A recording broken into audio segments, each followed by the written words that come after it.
Are slate card election mailers a tool used to deceive the voters while making a big profit for the mailers? Or are they really providing a good service, educating voters on the issues and candidates?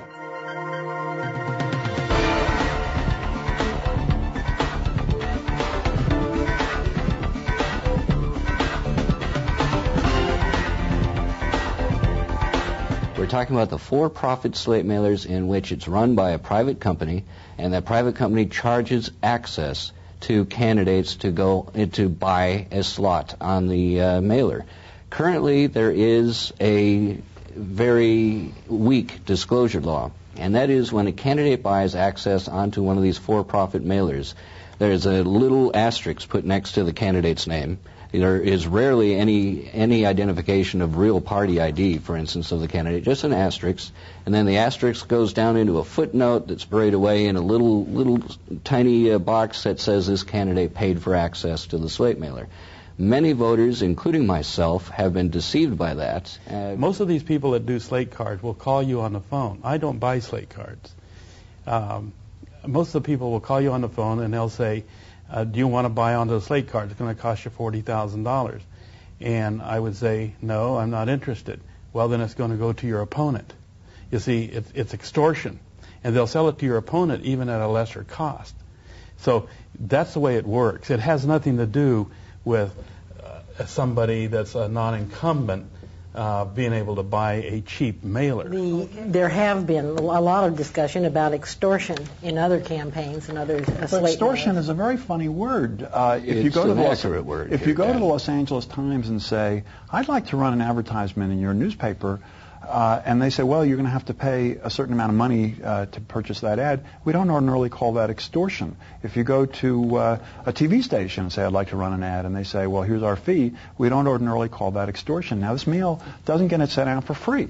It costs money. The candidates and propositions who want to be on that mail are going to have to put up their share of the money, otherwise it's not going to be sent out. I don't see why that's extortion. I just interviewed Alexander Pope, who used to be Los Angeles County Assessor.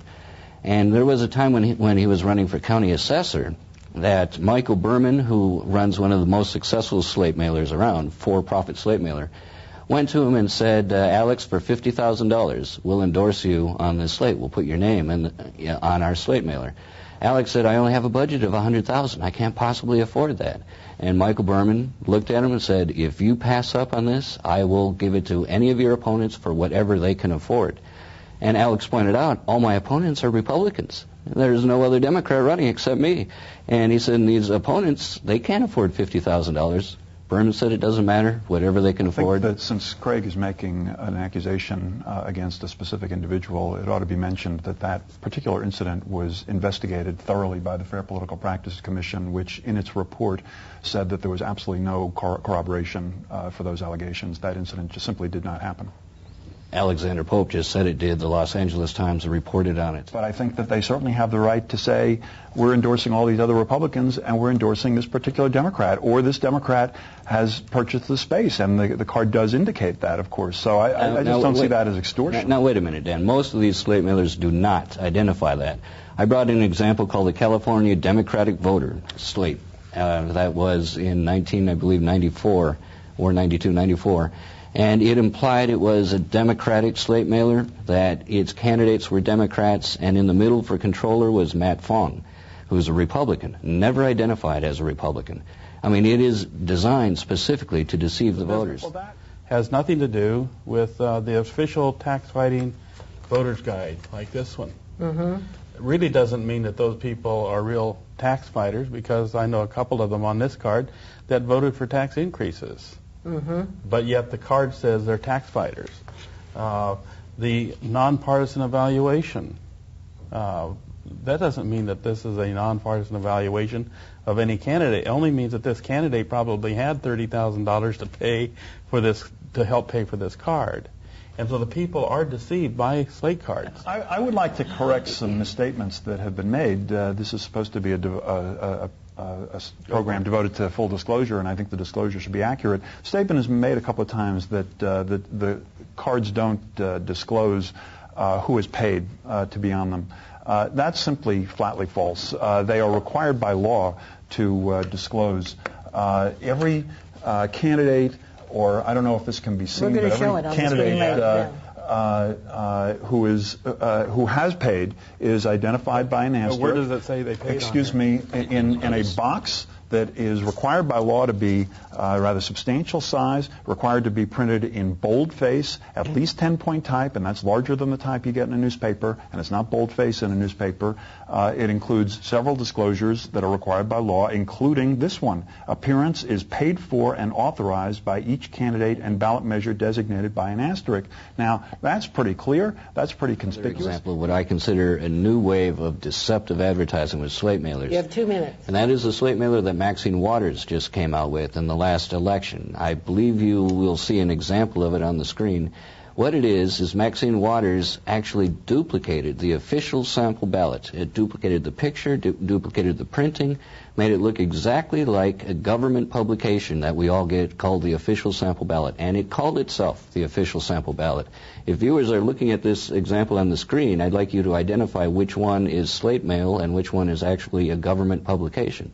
Now, this is a whole new twist of slate mailer operators trying to really deceive the voters.